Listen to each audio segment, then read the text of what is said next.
memperkenalkan diri. Saya Triwa Hikmutayana sebagai moderator dan di sini ada teman-teman saya. Saya Vivozia Prianda sebagai pemateri. Saya Delia Felina Andini sebagai pemateri. Saya Faiz Muzaki sebagai materi. Saya Yerusalem sebagai pemateri. Baik, di sini saya akan menjelaskan manajemen persediaan. Persediaan sendiri merupakan bagian dari modal kerja yang tertanam dalam bahan baku, barang setengah jadi maupun berupa barang jadi, tergantung jenis industrinya. Selanjutnya, ada macam-macam persediaan. Yang pertama, perusahaan dagang. Perusahaan dagang sendiri meliputi persediaan barang dagangan. Dan yang kedua, perusahaan industri. Perusahaan industri sendiri meliputi yang pertama, persediaan bahan baku, yang kedua, persediaan barang dalam proses, dan yang ketiga, persediaan barang jadi.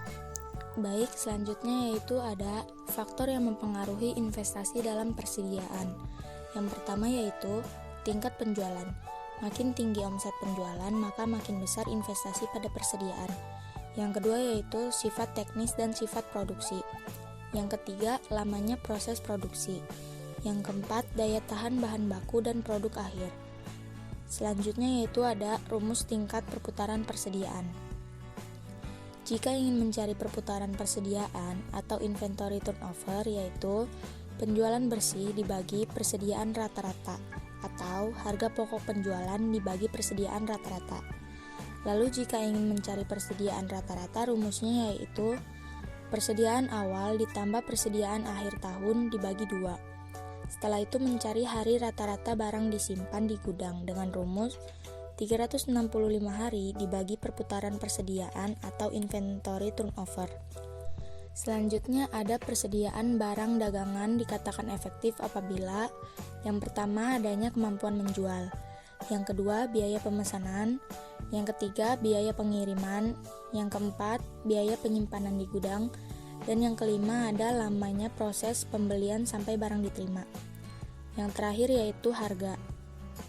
Persediaan efektif jika persediaan pada manufaktur atau bahan baku dapat menentukan jumlah kebutuhan bahan baku dengan cara yang pertama membeli BB atau bahan baku dalam sekaligus, yang kedua dibeli secara bertahap, yang ketiga pembelian dengan EOK atau Economical Order Quantity, yang keempat just in time atau JIT. Selanjutnya ada Economical Order Quantity atau disebut EOK. EOK adalah jumlah kuantitas barang yang dapat diperoleh dengan biaya minimal atau jumlah pembelian yang optimal.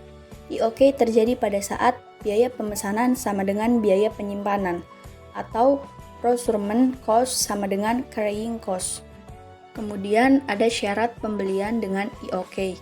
Yang pertama itu ada harga pembelian per unit konstan. Yang kedua, bahan baku selalu tersedia di pasar setiap saat dibutuhkan. Yang ketiga, kebutuhan bahan baku tersebut relatif stabil sepanjang tahun.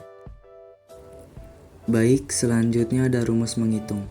Menghitung EOQ yang pertama yaitu R sama dengan jumlah unit yang dibutuhkan selama satu periode 1 tahun. Yang kedua, S sama dengan biaya pesanan setiap kali pesan. Yang ketiga, P sama dengan harga pembelian per unit yang dibayar. Yang keempat, I sama dengan biaya penyimpanan dan pemeliharaan di gudang. Yang terakhir, biasanya dinyatakan dalam persentase dari nilai rata-rata dalam rupiah dan nilai persediaan. Di sampingnya ada rumus menghitung EOQ, yaitu EOQ 2 kali R kali S per P kali I. Selanjutnya ada reorder point atau ROP. Reorder point adalah titik yang menunjukkan jumlah barang yang harus ada di gudang sewaktu perusahaan harus mengadakan pemesanan lagi, sehingga penerimaan material yang dipesan itu tepat waktu di mana persediaan di atas safety stock sama dengan 0. Di bawahnya ada safety stock, yaitu safety stock adalah batas pengaman persediaan yang harus ada di dalam gudang untuk menjaga kontinuitas produksi.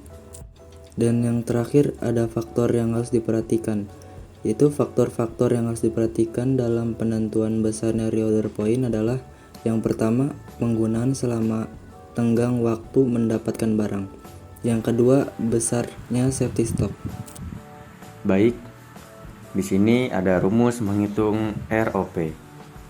Nah, yang pertama itu ada reorder point. Rumusnya itu safety stock ditambah penggunaan selama lead time. Dan yang kedua, reorder point. Rumusnya itu persentase tertentu dari safety stock ditambah kebutuhan lead time. Nah, yang ketiga itu rumusnya penggunaan bahan baku selama tenggang waktu mendapatkan barang. Selanjutnya di sini ada just in time atau JOT. Yang pertama, persediaan diperoleh dan dimasukkan dalam produksi tepat pada saat dibutuhkan. Dan yang kedua, tidak ada persediaan mengendap di gudang. Nah, untuk hal yang dibutuhkan itu di sini ada 4. Yang pertama, sistem informasi persediaan dan produksi yang tepat. Yang kedua, pembelian dengan efisiensi tinggi. Dan yang ketiga, pemasok yang dapat diandalkan. Dan yang terakhir, pengelolaan yang efisien. Dan yang terakhir ada kesimpulan. Kesimpulan dalam presentasi manajemen persediaan adalah bahwa pengelolaan persediaan yang efektif dapat meningkatkan efisiensi operasional dan mengurangi biaya. Dengan menggunakan metode yang tepat, teknologi dan strategi manajemen risiko, perusahaan dapat menjaga keseimbangan optimal antara persediaan yang cukup dan biaya penyimpanan yang rendah. Kesimpulan juga mencakup pentingnya pemantauan terus-menerus terhadap tren pasar dan permintaan pelanggan untuk mengoptimalkan rantai pasokan. Cukup sekian dari kelompok kami.